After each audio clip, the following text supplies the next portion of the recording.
Ang NDRRMC nagbabala sa pagbagsak ng Chinese rocket debris. Ba? Nagkapalipad ba sila ng rocket sa himpapawid? Baka daw po bumagsak malapit sa Bao de Masinloc. Diyan po sa may bahagi ng Zambales at iba pang maritime zone. Kailan ba nila pinalipad yung rocket na yan, Edniel? Edniel Parosa, please come in. Lakay, nagbabala ang National Disaster Risk Reduction and Management Council, NDRRMC, sa inasang pagbagsak ng ilang debris mula sa Long March 7 rocket ng China mula bukas Hulyo 15 hanggang sa araw ng Huwebes, July 17. Batay sa memorandum na inilabas ni OCD Deputy Administrator for Operations, Assistant Secretary Cesar Idio, inasang pakakawalan ng rocket mula sa Hainan, China sa pagitan ng mga nabanggit na araw mula alas 2 hanggang alas 6 na umaga oras naman dito sa Pilipinas.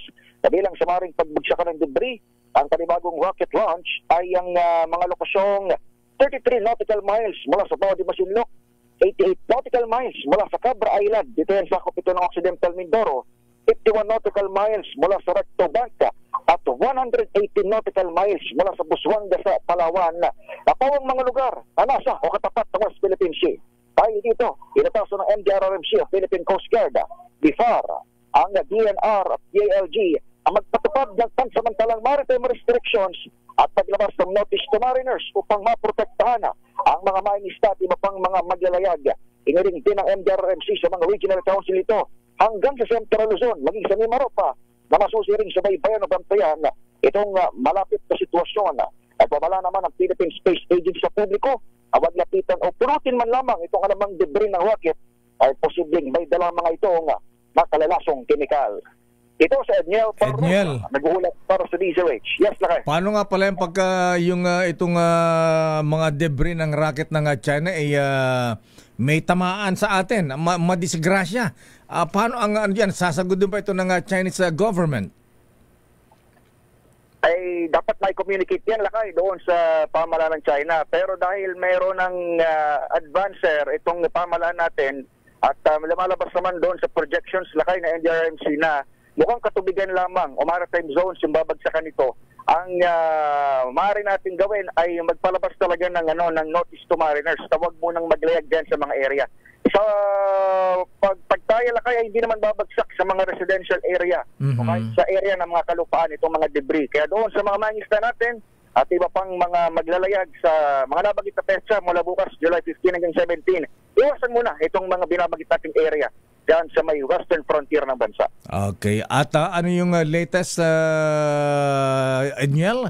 Yung warship daw ng China ay namataan dyan sa may bahagi ng dito ba sa may Mindoro yan? Malapit sa Mindoro?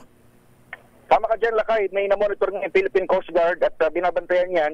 Kasabay ito, Lakay, mahalagang manot na kasabay itong kanilang presensya nito ng ikasyam na taong anibersaryo ng pagkatig sa atin ng UNCLOS, particular doon sa ating arbitration case. Dahil kahapon ay pinagdiwang natin, Lakay, yung 9th anniversary noong 2016 Arbitral Award.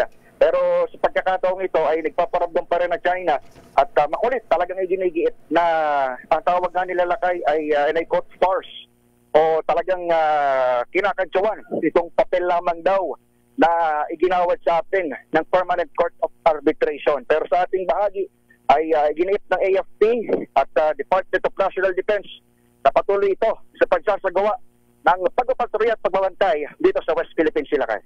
Okay, maraming salamat, Edniel Parosa. Maraming salamat, Lakay Deo.